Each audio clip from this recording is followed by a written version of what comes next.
What is up? I know it's been 3 weeks. You didn't see this handsome face. You're going through withdrawal. I know.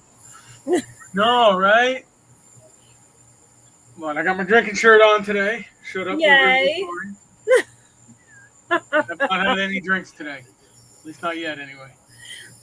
I'm having a cleansing tea for all the drinks I've had. Oh, jeez. Good Lord. I'm drinking a peach Minute Maid drink. Ooh. Peach juice. It's not that bad. Little peachy, but not too bad. Well, we went food shopping today. God, I hate going food shopping. It's so depressing. I hate going shopping, period. It's so depressing. I have to give them my money. Yep.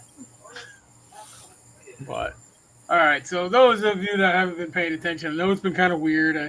We were supposed to do this last week, and I went on vacation and completely forgot about it, so I had to switch things around. And I apologize to people.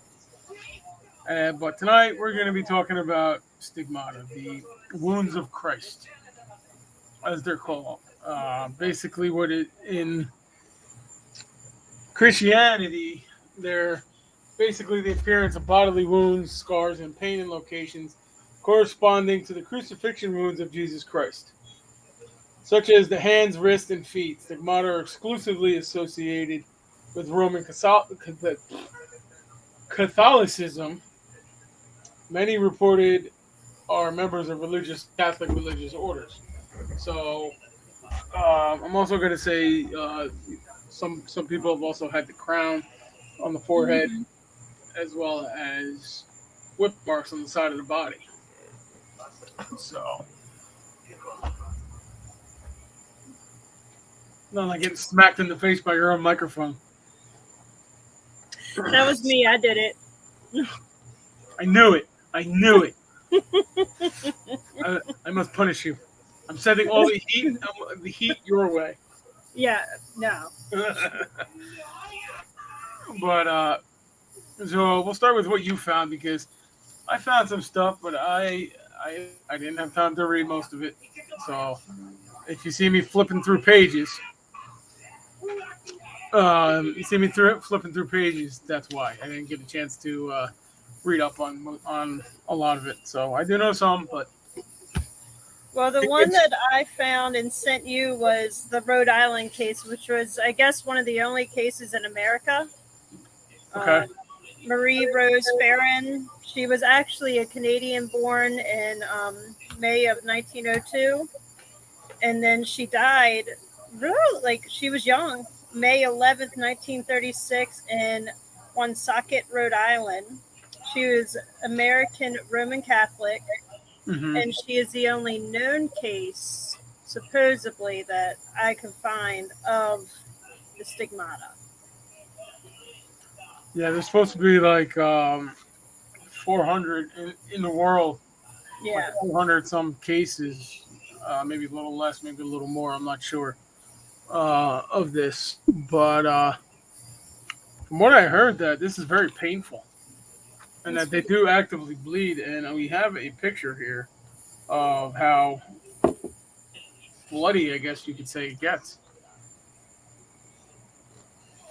And you can see the wounds on her hands and blood coming from her eyes. I don't know the name of this person. If I had to guess, it's probably one of the 10 famous cases of stigmata people. And if I can, let me flip through here. Maybe it'll pop up. Oh, yep, there it is. So her name is Therese Neumann, Neumann, and she was born in 1898, and I'm just gonna say Bavaria because I can't read the name. And she's the oldest of 10 children. She was often put in charge of taking care of her siblings, especially after her father was called to serve in World War One. Her true ambition was to be a missionary sister in Africa, but sadly in 1918 she was injured during a fire, causing her to suffer partial paralysis.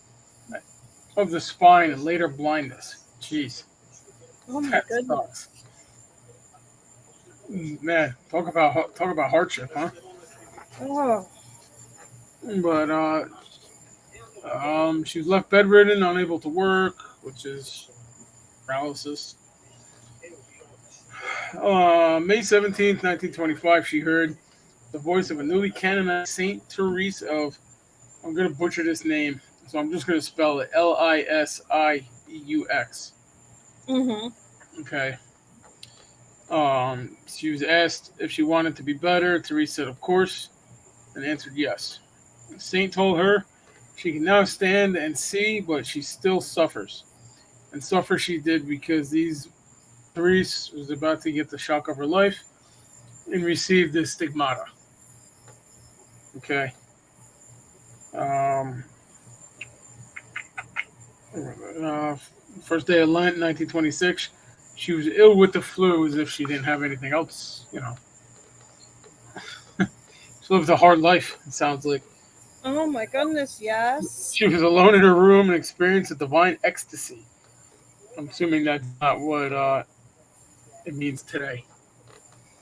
But as the day went on, she discovered bloody marks on her nightgown, on her side, and above her heart. The stigmata had chosen her. The side wound continually wept blood. And on the put the staple right in the thing here. Third day of Lent, the hand wounds appeared, followed by tears of blood the next day. Saint Therese of that town I spelled, Lisieux. That's my only try. Said she'd suffer and did not stop. Later in the year, finally received her bloody crown of thorns. Her wounds never healed and stayed until on her body until death. Dealing with the stigmata is bad enough, but Saint Therese of that town came to Newman during her suffering time and told her, "No more earthly food. You'll survive on the Eucharist." It is claimed that after this, they didn't eat anything other than the Holy Eucharist every day and drank no water from 1926 onward. Given that Teresa lived until 1962, being a stigmatic is apparently a very thirsty job. Wow. And she is number 3 in the top 10 infamous cases of stigmata. Okay, so the one that I told you about, Miss Marie Rose. Yep. At 13, Rose became ill, and her hand and foot became paralyzed. Oof.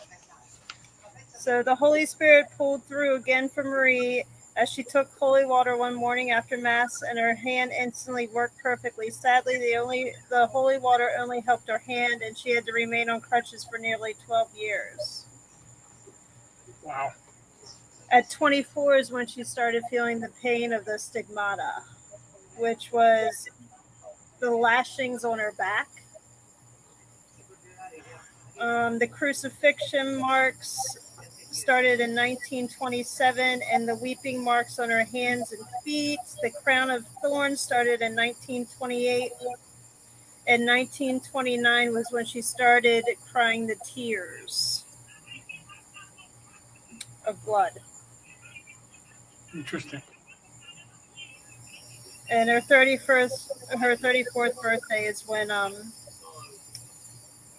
she passed, and she was unable to eat or drink. And wow.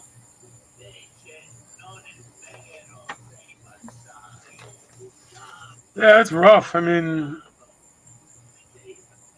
I've heard doing reading through some of this stuff. I found somebody that says basically if the marks are on your hands, Mm-hmm. okay, and your feet, they claim you're faking it because Yeah. Jesus was nailed up to the cross through the wrists and the ankles. Whether that's true or not, I don't know. I can't say yes or no because I don't know. I wasn't there. I'm not that old. Although probably a lot better time than we're living in today. I can tell you that. But the first the first real case of it was Saint Francis of Assisi. If I said that right, but if I didn't, I apologize. He was born in 1181, Mhm. and he is the poster child for the stigmata. He was the first ever to receive this blessing, and people have been fouled in his bloody footsteps for eons. Though a saint now, Francis was a wild sinner in his early life. Aren't we all? Yep. Well known for his extreme drinking and his partying. Go St. Francis. Uh, he was imprisoned after a battle between Assisi and Perugia, I guess you would say it. Why can't they have regular names? Seriously. No. They really make you work for it. But he was in prison for ransom for a year. During that time, you guessed it, he started receiving visions from God. According to the legend, after he was released, Christ told Saint Francis to devote himself to him, repair the Christian church, and live a life of poverty. Saint Francis then abandoned his frivolous life and became a devotee of the faith, preaching and teaching all over the Christian world. He remained a pious devotee for as long as he lived, maintaining his poverty and living the life of an ultra Christian. I don't know what that means. I've never heard ultra Christian. Huh. I'm guessing that's uh, card carrying Christian type thing. Yeah. You know, that would be my guess. But in 1224, he made the ultimate sacrifice to devotion by undertaking a journey and fasting. Maybe I should start fasting. I could stand to lose a few. He left to climb Mount Laverna for a 40-day fast. One day during his fast, near the feast of the Exaltation of the Cross, a six-winged angel allegedly appeared to St. Francis while he prayed. The angel, as observed by St. Francis, bore the wounds of crucifixion. September 14th, St. Francis received the first marks of stigmata, having the sacred wounds appear on his hands and sides. These wounds stayed on and bled continually for 2 years up until his death. Hmm. Uh, Simple tale. First, he's believed to be the first case of stigmata can actually be traced back to disease. St. Francis suffered from many ailments in his lifetime. Uh, there's a doctor here, historian Dr. Edward Frederick Hartung, Mhm. even diagnosed him with a debilitating eye disease known as trachoma. Okay. It's an eye infection. Besides, basically, it's an eye infection, is what it says here. Um, it was also believed that St. Francis's stigmata was due to a severe case of malignant malaria, which causes hemorrhaging of blood through the skin in a medical condition known as purpura, Purpura. Strangely enough, it's usually distributed symmetrically on the hands and feet. Sounds a lot like stigmata, according according to this. I mean, everybody's got their reservations about stuff, you know. Yeah. So, but he's believed to be the first one to have it. Um,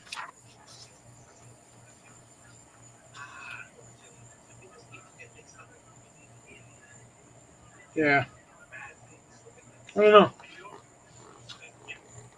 I don't know. I mean, I've never had a case of it. Forgive me that I've never seen it.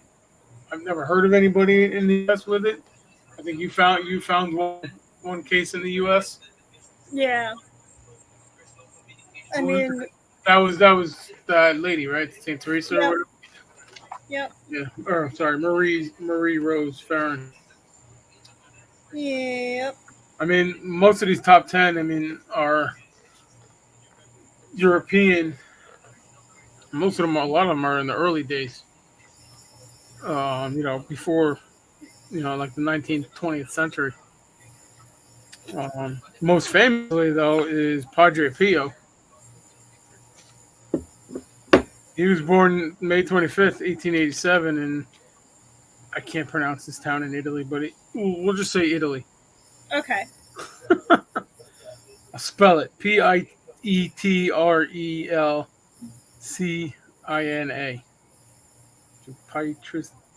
Pietrelcina? I don't know. We're just I, gonna leave it like that. yeah, we're just gonna leave it like that because I apologize if I said it wrong to anybody, but why can't you just make it? Why can't you just make them like normal? Like Woodbridge or Darlington or something like that. Mm-hmm. Anyway, here's a connection. His parents entrusted his life to Saint Francis, which Oh. is why he was baptized as Francis the day after his birth. Apparently, a disruptive baby. You ever notice that the ones the kids who are like the most disruptive either become cops or priests? Yeah. I love it. I love it. His father was frustrated by continuous crying and is quoted as saying, "It seems like the devil has been born in my house." That's interesting. That's crazy. From that point on, Francis never cried like that ever again. Hmm, interesting. A member of a deeply religious family, Francis spent much time at the Church of St. Mary of the Angels. He was baptized, received his first communion, and was confirmed there. A young pious child, he saw an apparition of the Sacred Heart of Jesus at a mere 5 years of age. He told Francis then that he would be his follower, dedicating his life at the age marked him forever, and Francis began having visions of the Virgin Mary, which would continue his entire life.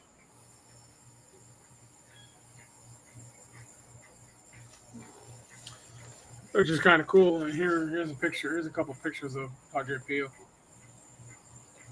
and his stigmata.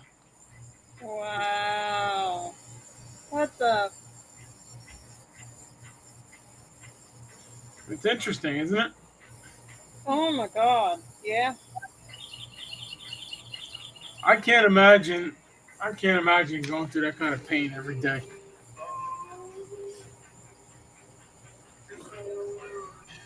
So there's a lot more on him here, but if anybody wants to read this, I found this religion: 10 infamous cases of stigmata. Okay, but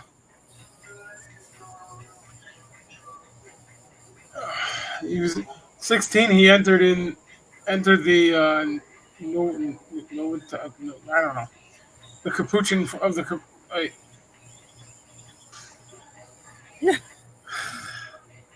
freaking name, man. Novitiate, I guess. I don't know how you spell it. Novitiate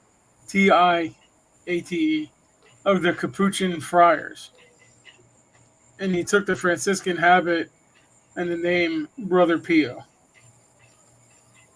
He took his vows January 27th, 1907, and became an ordained priest August 10th, 1910.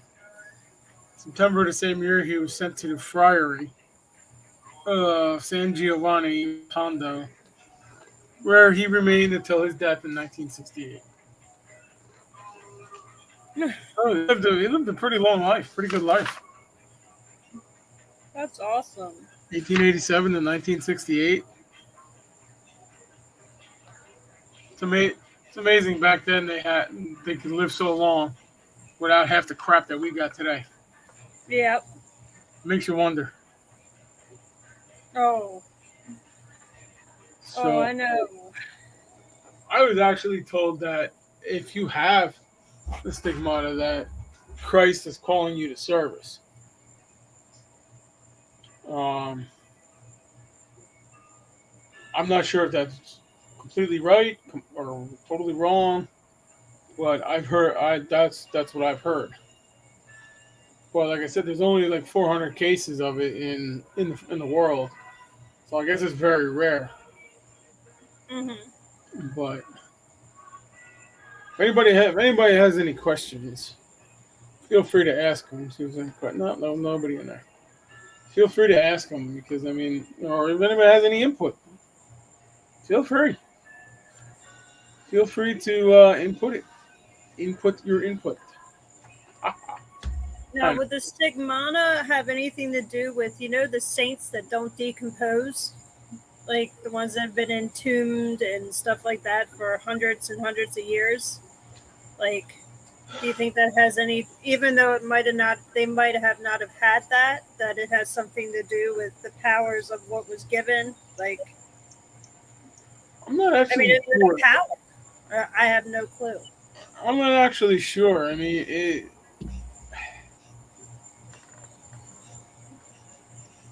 well, first off, I want to know why, if there is um, if you pass away and your body doesn't decompose. I mean, back then they didn't have what you call it like we have today. Yeah.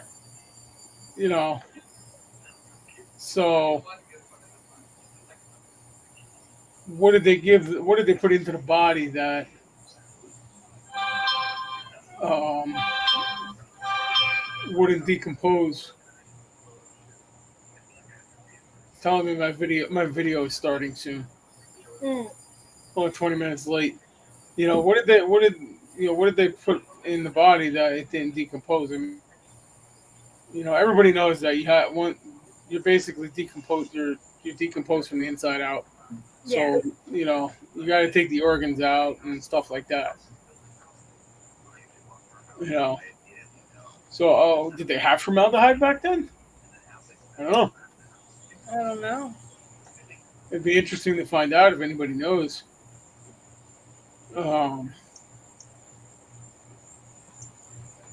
I it mean, I really think was. it's fascinating. Mm. It is because it's one of those mysteries. Yeah. The video starts. Oh Jesus! You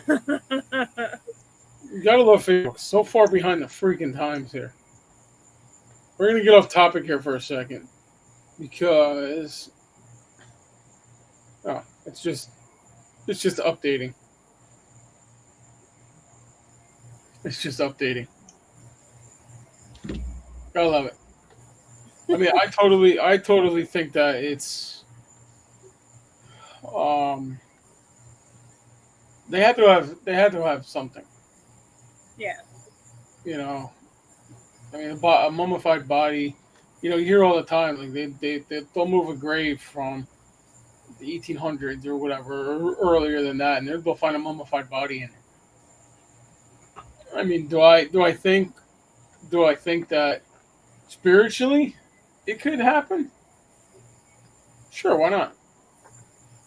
Anything is possible.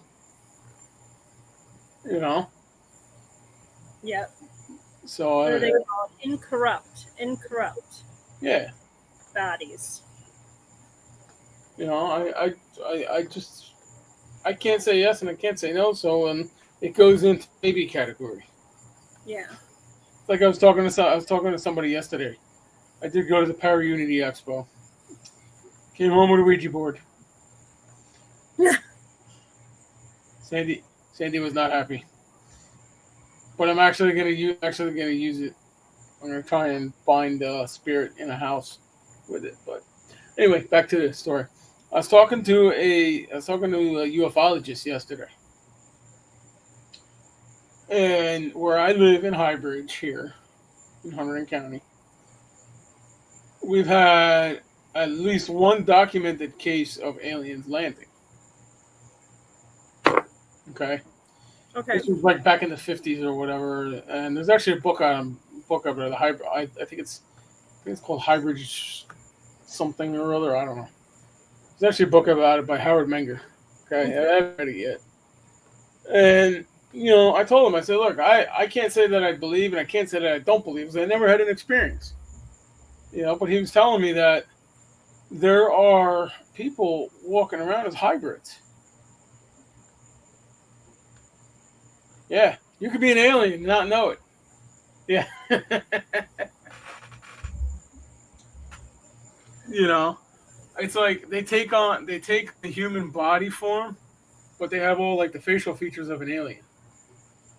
The eyes, noses, and stuff like that. You know, and the whole time I was trying not to make a joke when he said that, but I mean anything is possible these days. You know.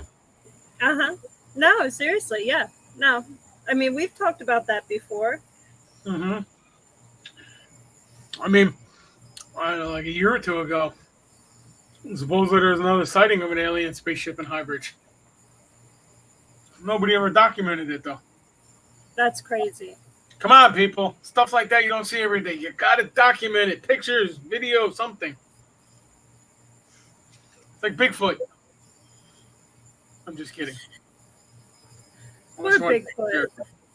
I found out today that the first Bigfoot picture that, the one that they always show, Mm-hmm. it is actually a female because of the breast. And Okay. her name is Patty. So she is Miss Patty Bigfoot. Well, not for nothing. I've seen some men with bigger breasts than women. Don't, that is a female.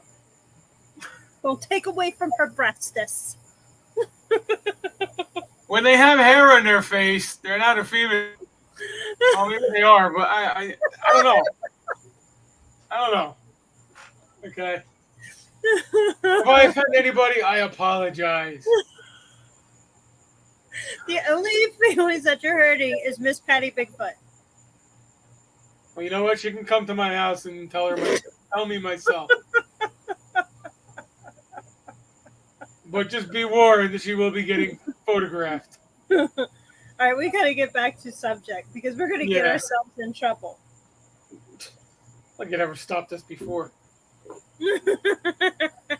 All right. So, again, here's another thing that I found. I found this on Far Out the Stigmatics, or the Science of the Guardian. Problem is, it didn't print all the way. It stopped. It cut the page off at the end, so some of this I can't read. Excuse me. So anyway, here we are.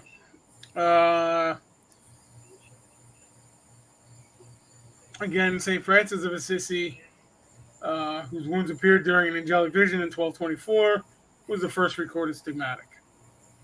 However you say it. Okay, his unusual markings incorporated both Christ's wounds and the nails that inflicted them. Less pious observers today might describe these as large scabs. There's only about 400 stigmatics since then, and about 25 remain bleeding today. Most are women, and virtually all Catholic. Yeah. I don't know why they're women, so nobody get obsessed over it. I don't know. Okay, that's just what happens. I don't know. Maybe God likes coming to women better than he does men. Who knows? Maybe. You know. We were stuck with our periods. You call them that stigmata? I call it. I apologize for that. It's the I magic. couldn't help myself. No, I think it's fucking hilarious. It's hilarious. It's freaking hilarious. I just couldn't help myself.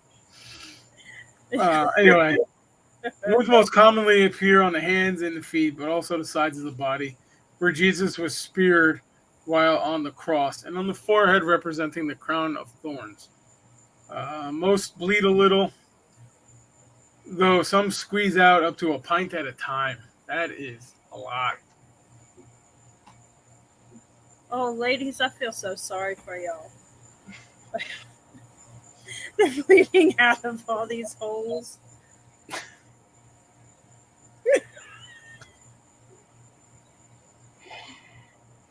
Oh my god.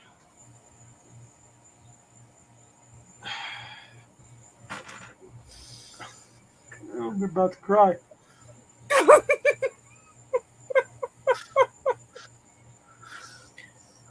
This is a serious topic, but unfortunately, both of our sense of humor are taking over at the moment. So I apologize if we offend anybody today. Look, we're not. I'm not trying to offend anybody. It's me. Yeah, we're not trying to offend anybody, but Reverend Dan has. He's just trying to lighten the mood. Me, I'm an a-hole. Take it up with my publicist that I don't listen, have. I got a weird sense of humor just because I was a firefighter and an EMT for almost 20 years. Okay, that's how I dealt with this with calls. I'm sorry. Anyway, back to the topic for the moment. There's even a personality profile. Okay. Typical stigmatics are not happy ones. Oh, I can't say that I blame them if they're in pain all the time. I wouldn't be happy either, would you? No. Most contemporary subjects have been victims of abuse and suffer low self-esteem. Most stigmata are deliberately self-inflicted or follow more complex patterns of self-harm, like those of Munchausen syndrome. If I remember correctly, I don't. You know what? I'm not going to say anything because I want to look it up. Look it up. I'll look it up I'm not later. going to say anything. Here, let's do this. Why, you know about Munchausen syndrome? No. I think I know. I think I've heard. I know I've heard of it, but I don't remember. Munchausen syndrome. According to NHS, Munchausen syndrome is a psychological disorder where someone pretends to be ill or deliberately produces symptoms of illness in themselves. Their main intention is to assume that sick role, so that people care for them and they are the center of attention.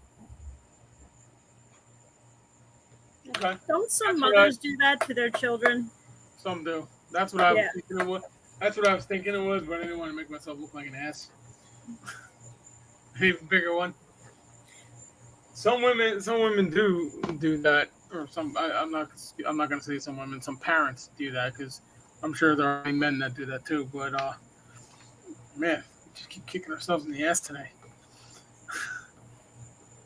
But I mean that's basically like only means saying I have a demon. I need you to come investigate it, and I need an exorcism. Okay, well, why do you have why? What happened? You know, let's go through all the questions. No, I need an exorcism now. Well, I'm not coming. I'm not giving you a freaking exorcism. No. You know, you tell me an exorcism. I know you. I know you. You call me and say I need an exorcism. I know you're BSing. You know, it just happens that way. Especially when I say the magic words. I need a psychological report from you. Yep. And that's when they hit the ground running.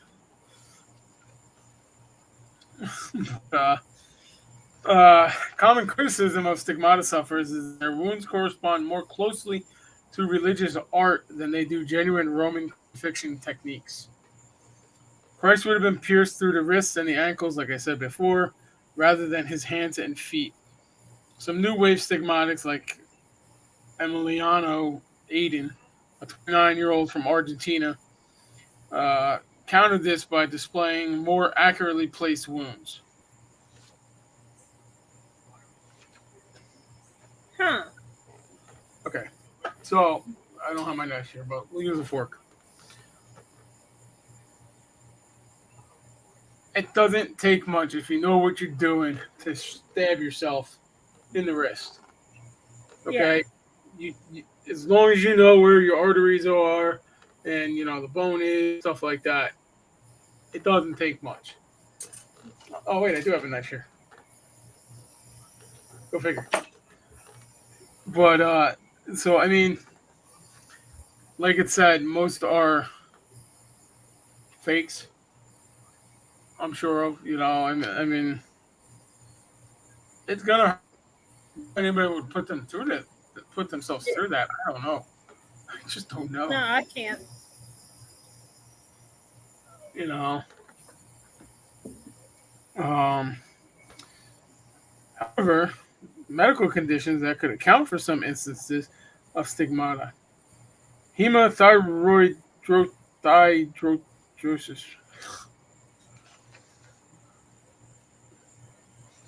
You get the picture. Yeah. Whereby a person appears to sweat blood can occur at times of extreme stress while spontaneous hemorrhages called sogenic purpura. There's that word again. Physical wounds also been manifested under hypnosis. So, That's cool. 1933. Yeah, Dr. Alfred Leckler. My God, I can't speak tonight. Hey, hey, hey. Where's the booze? You're tired, I can tell. Oh, the heat up here is ridiculous. You can't even go outside without getting tired. I hope it cools off tomorrow. You got to work Uh, tomorrow? Unfortunately, Ugh, no vacation, no more vacation. First full week back. that's ridiculous. Yep. But Dr. Leckler here, recreated the full range of stigmatic markings on a 29-year-old German peasant after she had seen a film of Christ's crucifixion. Like I said before, anything is possible. You know, I can't say that I believe, I can't say that I don't. I'm 50-50 because I've never had a case like that. If somebody calls me and I show up and they have wounds on their wrists and ankles, first thing I'm doing is calling the church. Yeah. Yep. Taking pictures of it, and I'm calling the church. You need to send an investigator out here to Yep. investigate with me. Or I'm calling Bishop Ron and let him take it up the ladder. There you go. Oh, I mean, it's interesting to read about. It was interesting to. It is. It is. I mean, to bleed a pint a day, like, holy hell. That's a I mean, lot. I think it's insane that the people that have this, I mean, and I am not saying anything about people with like low self-esteem and stuff like that you can't bear the burden of things like that, but I would have thought, you know, Mm-hmm. somebody that wasn't sick, somebody that, you know, of sounder mind would have been thought Yeah. to carry on something like that to battle that. Um, Yep. I but give them a lot of credit for yes, being a in that lot. kind of pain. Me, I'd be breaking out the moonshine. Me, I'd be like, please just take me. Yeah, seriously. I mean, that's gotta. Oh man, Hmm. the pain scale's got to be like a 10 out of 10 or more. Especially if they bleed. I mean, you yourself know. You get a cut on your hand or whatever. Like we'll say, like on your palm where it flexes. Yeah, That it hurts when it hurts. flexes, and it opens up every time you flex your fingers. Yes, it was. You know. So imagine that. If it's on your hand, it could even hurt on your wrist too. I mean, your wrist does flex when you move it, but I mean it. Man, I I got I know got it I got is. respect for those that had this and have it. I mean, Yes, it can't be easy. because their faith is the faith of a grain of a mustard seed, is what you guys say. So their faith is a lot stronger Mhm. than most people's because I'm strong, I'm this, and see, I would have been a butthole because I'm like, hey, you can't deal with this, but yes, you can because your faith seals whatever pain you're going through. Like my Yep. grandmother, I totally get it now. So Yeah, I I think it's mean it's amazing. yeah. Here's Mystics of the last one you sent me. Yeah, Apparently, there's a secret story here of Padre Pio's stigmata. really. This is a volume detailing the report of a Vatican investigator who looked into his case and gives new information on the wounds and passion that the friar suffered. Um, Padre Pio, they, I'm just going to say Padre Pio because he's got that name behind him. Anyway, received the stigmata from the crucified Christ, who in an apparition invited the Capuchin friar to unite himself with his passion so as to participate in the salvation of others, particularly consecrated persons. This is what we can know with certainty thanks to the recent opening at the request of Benedict the 16th of the archives of the holy of the former Holy Office up to 1939, which contain information and revelations on Padre Pio that were not previously published. So, let's see. The revelations have been released in a book titled Padre Pio Soto Inchiest, an autobiography. Why can't they just say this in English? Seriously. God, makes me tired just from looking at it. They do say it in English. Okay. Padre Pio under investigation, the secret autobiography. The volume is prefaced by Vittorio Massori and edited by Father Francesco Castelli, historian for the beatification cause of Pope John Paul II and professor of modern and contemporary history of the Church at the Romano Guardini Institute for Religious Sciences in Toronto, Italy.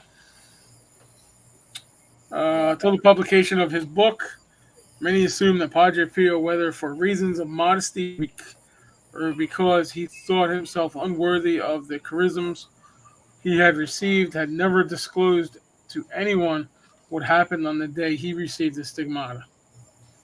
The only known reference to these events was in a letter Padre Pio sent to his spiritual director, Father Benedetto de San Marco of Lamas, in which he speaks of the appearance of a mysterious person but does not offer any details.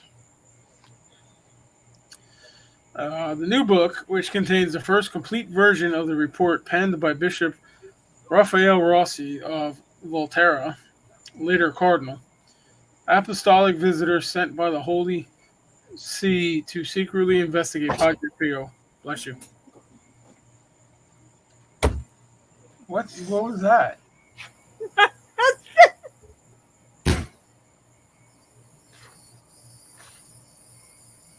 What did he do? He slammed the door open to scare me because I was watching you so intently. What a jerk. My husband is a meanie. A meanie weenie. Keep going. I'm gonna have to watch that now because all I heard was you spit the water out. Now I lost my place. Thanks, John. All right. Secretly investigate. I'll just start over. The new book, which contains the first complete version of the report penned by Bishop Raphael Rossi of Volterra, a later cardinal, apostolic visitor sent by the Holy See to SEE to secretly investigate Padre Pio, clarifies that on the occasion of the reception of the stigmata, and Saint had a conversation with the crucified Christ. The book also contains a number of statements that Padre Pio made under oath, which provided an interpretive key to Bishop Rossi's report. Asked to swear on the gospel, not curse. Padre Pio for the first time revealed the identity of the one from whom he received the wounds. Huh. June 15th, 1921, and in answer to question posed by Bishop Rossi, Padre Pio said on September 20th, 1918, I was in the choir of the church after celebrating Mass, making the Thanksgiving when I was suddenly overtaken by powerful trembling, and then there came calm, and I saw our Lord in his crucified form. He was lamenting the ingratitude of men, especially those consecrated to him and favored by her.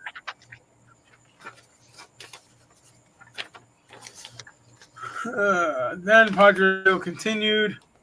His suffering was apparent as he was his desire to join souls to his passion. He then, of course, they stapled it in the wrong spot.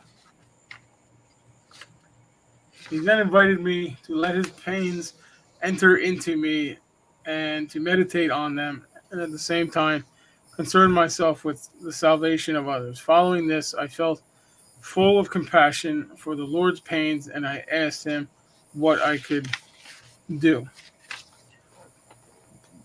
Oh my god.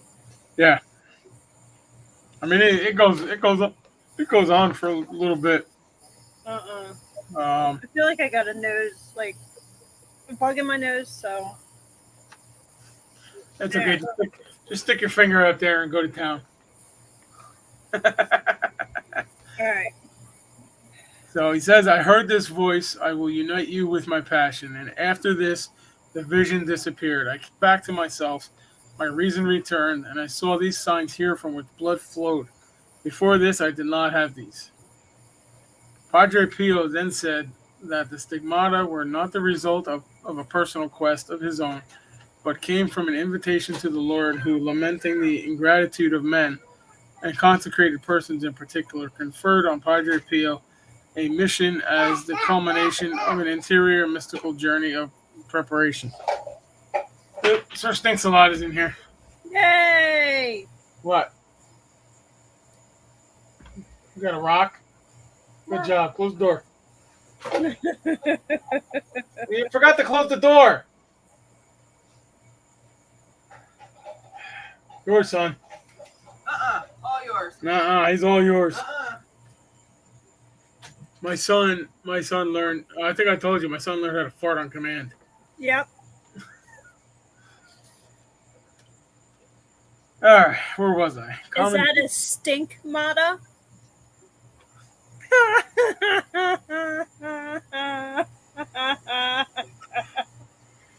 It was so corny. It's funny. That was so corny. It's funny. Yep. Anyway, back to the topic.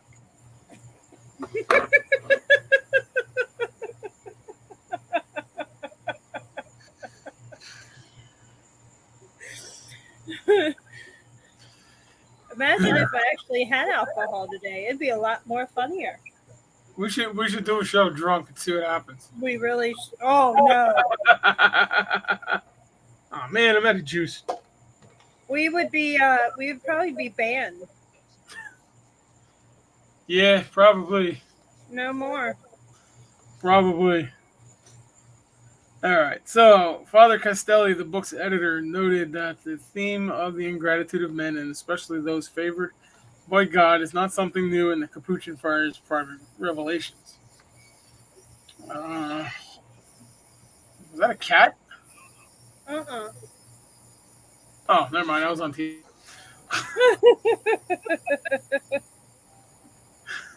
He told Zenit, what is decisive is that Padre Pio made no request for the stigmata.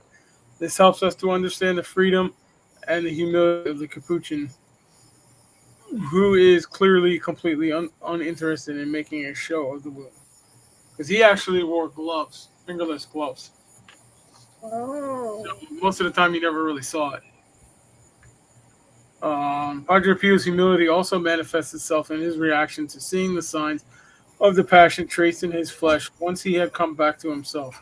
In fact, conversation with the bishop, once the mystical scene has finished, it is not elaborated on further. From the conversation with Padre Pio, from the letters from the witnesses, questioned by Bishop Rossi, and finally from his own report, it is plain that the friar was unhappy about the signs of the passion, that he tried to hide them, and that he was uneasy in showing them at the request of the apostolic visitor. The editor explained. A sixth wound? The book conveys Bishop Rossi's conclusions about the stigmata. of which there had only been partial information, and so provides new information, especially about the form of the wound on the side of a rumored sixth wound on the friar's back. In his report, the apostolic visitor says that there was no festering in Padre Pio's wounds. They did not close and did not heal. They remained inexplicably open and bloody, despite the fact that the friar had tried to stop the bleeding by treating them with iodine.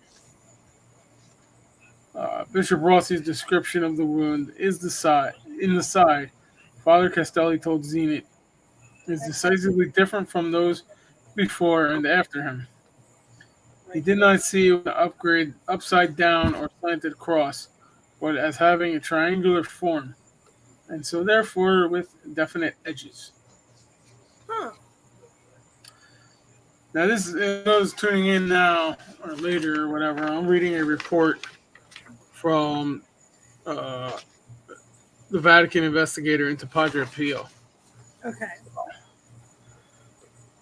Contrary to what certain doctors have said, Bishop Rossi concluded that the wounds did not appear to be externally inflicted. This speaks in favor of the authenticity of the stigmata, Father Castelli explained, because carbolic acid, which according to some was what Padre Pio might have used to cause the wounds. This is where they say that the wounds are self-inflicted. Yeah. The hell was I? After it has been applied, consumes the tissue and inflames the surrounding area. It is possible to think that for 60 years, Padre Pio could have caused himself these wounds in the same definite shape. I don't think so, because I've had acid on my hands and it burns. Yeah, it does eat the skin away, but it burns. You know, it's not something I would ever do. I would ever do again on purpose, anyway. No. You know, further, the wounds emitted the intense odor of violets rather than the fetid, the stench that degenerative process. Good Lord, I can't read tonight. You're okay. Keep going. You're doing it. Infections usually cause. I need a beer. According to the report, Padre Pio said, apart from the stigmata in his hands, his feet, and side, there were no other wounds, and therefore a wound on his back, as Jesus might have had from carrying the cross. Some suggested that Padre Pio might have had this wound. Father Castelli maintains that it is not possible to speculate beyond the information gathered in Bishop Rossi's 1921 investigation and attribute to Padre Pio any other sign of the passion. This article has been selected from the Zenit Daily Dispatch. Zenit International News Agency. I'm not going to say that because I don't understand it. Rome, Italy, and zenit.org. So you can get that. You can get this report off of zenit.org. Okay. So, and Secret Story of Padre Pio's Stigmata. Okay, and this came out. I think it was released. Looks like it was released September 22nd, 2008, from Rome by Mirko Testa. So, there you have it. That's the investigation into Padre Pio's wounds. Now, like I said before, I've had acid on my hands from working, and it is not pretty. It burned. I mean, it burns like a mother. Okay, so why he would do that for all those years is beyond me. I mean, I just look at these. Sorry. Apparently, Tara's having a fight with the bugs. It was a yellow jacket, and I'm allergic. Gee, so I mean, this looks like a painting. This looks like a painting here. Well, let's see. The other one I think is more of a picture. Oh God. The other one's more of a picture, so you can see that. That's. I mean, it looks real to me, but like I said, it wouldn't. I don't know. It could be, but who knows? Yeah. Who knows? But and then we have this lady here. It looks Yep. like she has. It looks like she has a face drawn on her knee. Yeah, here's a better picture. And So you can see eyes, nose, and mouth, hair. Ashley messaged me through Messenger. Can you explain to her again what we're talking about? What a stigmata is? The wounds of Christ. Stigmata is the wounds of Christ, and anybody who knows Jesus Christ was crucified on the cross, and he was nailed to the cross. They're basically the wounds of being nailed on the cross through his wrists and ankles, as well as the thorns around his head and whipping marks on his back if you're lucky enough to have them. Can I help you? You got your chocolate. What is that? I got a rock too. Oh, see, she's got a rock too.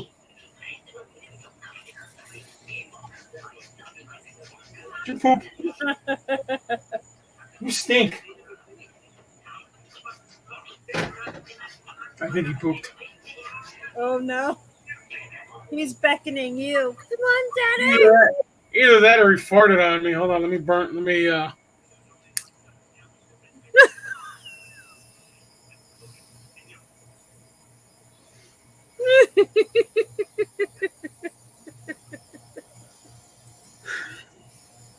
but um that's what stigmata is, basically. Yeah. It's the wounds of Christ, and from what I've heard is if you have it, then you're being called to service somewhere in the Catholic Church. So, uh, why anybody would do that on purpose is beyond me, but you know, No, I think that's crazy. it is. It really is. So it's actually gonna reset a date for the, Oh. since she didn't come on this time. I know. I Well, I just put her on the spot if she's watching. I know. yeah, put her on the spot. My bad. Ashley, we need Yo, you. what happened, yo? What happened? Oh, She's been definitely busy. aren't we I all? haven't even really talked to her either. I'm calling you out. But we hope that everything is going well, and when you get going where you're going, we want you on the show. Yes, we have. I have questions about what I know. Yes. We have questions. Here she comes. Lots and lots of questions. Oh wait, we got a comment. It's probably her. It's her. Sorry, my Wi-Fi sucks. No excuses. None.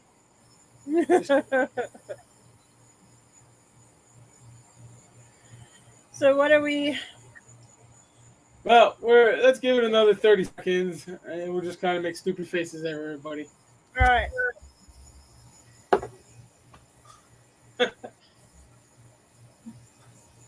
That's her. That's her face when she's reading somebody.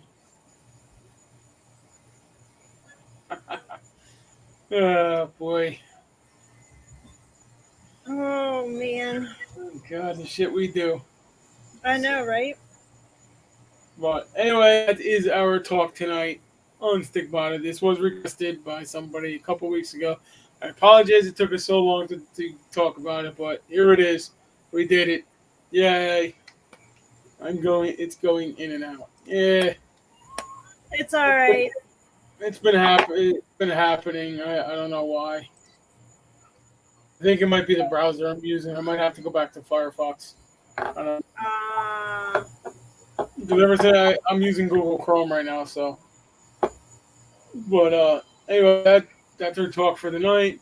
we hope you enjoyed it. I know I read a lot. I apologize. I didn't have time to.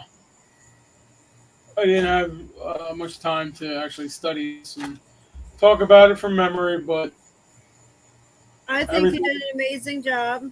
Both of Oh, us, we've been busy. Everything. You're the one that read. yeah. Well, I read the report. I read that You did report and good. a couple things from the other stuff, but other than that, it was good.